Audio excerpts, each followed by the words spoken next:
Welcome back to the World Travelers Report. The year is 308,009, the month of the darkened moon, and it has been 11 days since the last full moon. We here at the World Travelers Report, or WRT, have chosen to give a personal message to our viewers out at home. Firstly, we'd like to say thank you to our backers, Terrasitis of the Meijing clan. We here at the World Travelers Report would like you all to know that our Skyship broadcast can only be possible thanks to the great Jah of the Rakshasa. Secondly, for those listening and who would like to get their hands on a World Travelers Report crystal, look out for Rakshasa merchants currently traveling the many continents. That way you too can stay up to date on your annual news. Now to set us off to the world news, or the world events.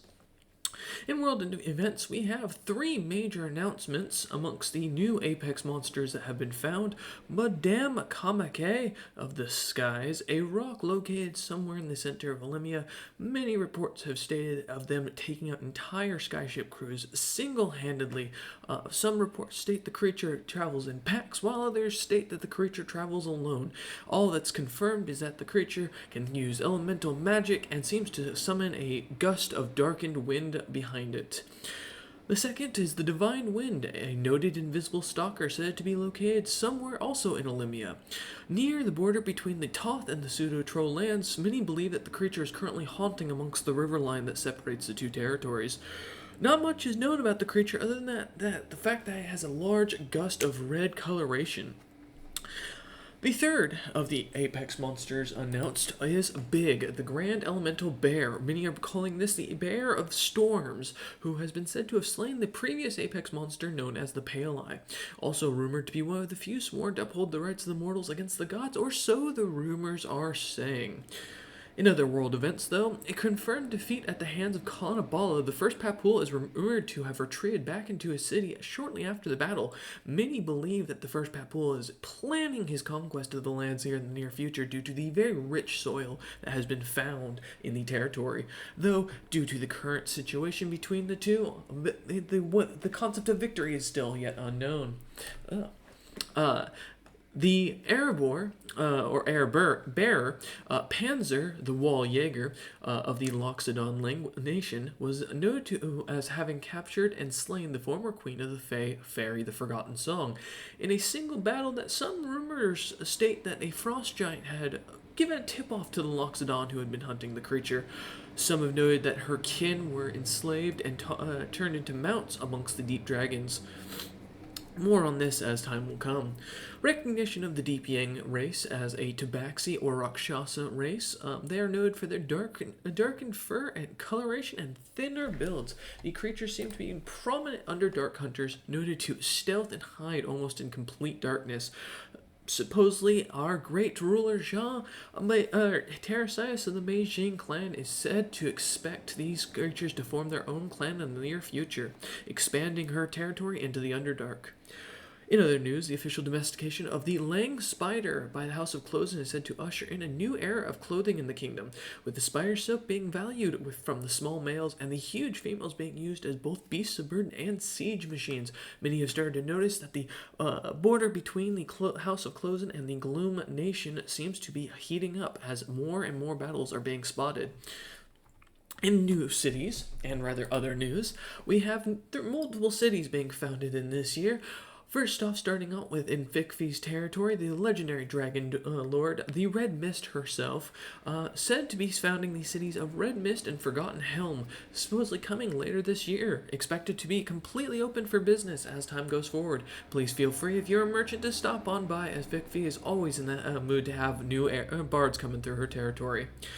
The city of the Crystal Cavern has been founded by Nolothumb, although rumors have reported that the few merchants who did come by did not return. Thus, many are wondering if the creature is truly setting up a city to capture rather than help those around them. We apologize for the stops in the script as we are reading this during a massive storm that's going on. We are doing what we can to keep the ship steady, as you might hear some rocking and the sounds of heavy winds in the background. Such as that. The cities of Whitetooth and Last Light were both said to break ground in the Samog clan lands. The expectation of the Deep Yang to expand into the Last Light and then follow that up with an Underdark city to come soon. The first tooth would be created as the den for Sostern and his kin, though currently expecting only to allow kobolds and other dragonborn or other dragon-like creatures. The expectation going forward is that the borders will be expanding and opening with time, though the collective of pirates has noted that in recent reports that a few non-kobold merchants that stopped by were found with their skulls being put to the spear in the background as we look over the notes. Next up is near Diamond's death. It is said that Mercenaries Hollow was found by the Dragon Lord Greg's Martom, said to be in honor of the mercenary group that had managed to help him tide the battle and save his city. Accordingly, there's rumors that the person being put in charge is expected to be heading up the vanguard in the hopefully near future battles. In the Broken Mountain Kingdom of the Cracklands, the two new cities of the Fiery Heel and the Stoneport would be reported as fully opening to outsiders. We expect Stoneport to be a massive hit, with the large impact of Bananium mines being expanded in the territory, and Fiery Heel becoming a fortress to watch over and help with the pirates in the territories. Lastly, the Lion's Den would be founded by the House of Closen, in which was granted to Leon the arcane line of Clan Stone. Many are wondering if this is a show that the House of Stone is moving up amongst the fiendish hierarchy, and if we can expect to see either a break between the House of Stone and between the heir apparent and the father and expected ruler of the house, or if we can expect the house to stay unified under a single banner, thus now having a full clamp on the House of Closen. With military news on the way, we've confirmed a battle between Movasi himself, by himself, as the reports would say, and the army of Shavika would occur on the last day of the year. Dubbed the Battle of the King, would see 75% of the army of Shavika dead, with the rest routed, though noting that Movasi was terribly injured, and though leading his army seems to be quite well bandaged up, clerics seeming not to be able to do anything, leading to many to wonder if Movasi will see the end of his days by the end of this war. With the armies of Sisormax, Huirmi, and Fikfi, man, these dragon names are amazing, have been spotted on the move and beginning to lay siege to Fires Forgotten. The city of Shavika is expected to fall within the year if nothing is done, as Shavika's few forces seem to have retreated back within, a large dome-like spell being cast around the city, yet to prevent any invasion, though the forces outside seem to have cut off any food and supply lines with the expectation that the city should starve within the year. A raid on the storm giant city of Kahut would occur at the hands of Korix himself, with a secondary raid seen on the same city in the Cloud Giant lands. Interestingly enough, with the expectation that the cities would retaliate, it seems that no armies were sent to return, many wondering if Himin and Falthorn have lost their bite during the current situation. The Council of Gems, led by the Gem Dragon Aliathandar, would take part in the battle against Greg's Martom's forces, seeing 2 solid victories, though on a major rout. It was confirmed thanks to a young warrior by the name of Neff that the last battle returned and stabilized the front. Many rumors state that Neff has signed on as a temporary mercenary or vassal to Greg's Martom during these times in order to gain renown, leading a very unique group of lycanthropes and seemingly semi-sentient monster-like creatures having been spotted in the city of Diamond's death. In other news, the Red Snow War finally did conclude, with the clans Frosthammer and Frostbuster having been found guilty of treason and sentenced to death. The entire clans are expected to be executed later this month. With the city of Frostforge now to be designated to whoever would be the next heir elected, there is currently many questioning if the Treasure Horn, the Frost Anvil, and the Frost Hammer of the Lesser House will be elected at this time. We expect that the Frostbuster family will be executed, with the main member of their family currently still yet on the run, though many are wondering if he will appear to appeal for his position for the city and his clan. Troop movements have been spotted bearing Mavasi's sigil heading to both deal with the slave uprising said to be happening up in his southern borders and what many believe to be laying siege to the deep city under Zurit's command, though with the troops being spotted moving near and very close to the fire giant territories, many could wonder if this is not a ploy by the brilliant commander Mavasi himself to take on the city.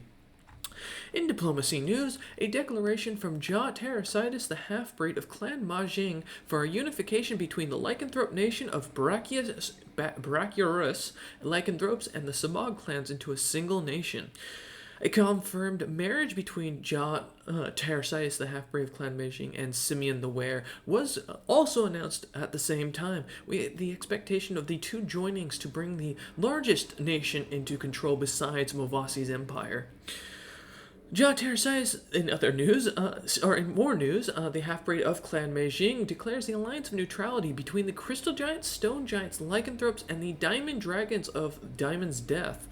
This would lead to the third largest faction in the news currently, with the many expected the currently backing Utham with the secondary faction, who many believe is in cahoots with the potential Mind Flayers, as well as the Asimar King Og himself, as well as the other faction with the expected first Papul and Seji himself, though many are starting to wonder if the Gloom will be joining him in that alliance as more talks have been found. And with the Cloud Giants expanding their reign over trade deals between the Proto-Fiends and Snow Dwarves and the founding of the Cloudy Emporium Merchant Company, many would be left to wonder if in this near future we will see a very big shift in politics to a four-factioned world, and who will decide what will happen in the near future. We expect major wars to come in the near time, but until then, we will continue on. Regan Falthon Orgarin has declared a wedding between himself and the famous sorcerer Rotnavengi, one of the last few remaining members still sworn of the holy oath to uphold the mortal rights against the gods. Many are wondering, with Faltharn's interest in the gods and using the sacrificial towers that he does, if the expectation can be that he plans to marry both the mortal magics as well as the god magics themselves into a single form of magic or a future heir. Only time can truly tell. And lastly, in the news, new magic discoveries at the end of the year. We've had the polymorph and blood purge spells created, as well as a move earth in mass. We expect in the near future further spells to be expanded and more to come. And that, in truth, is all that we have here at the World News. We hope you enjoyed this World Travelers Report, and we will see you next time. And if you're out there looking into the skies, make sure to wave if you see our ship. You'll see the giant WTR, as they say. We thank you all, and we hope we'll see you out there.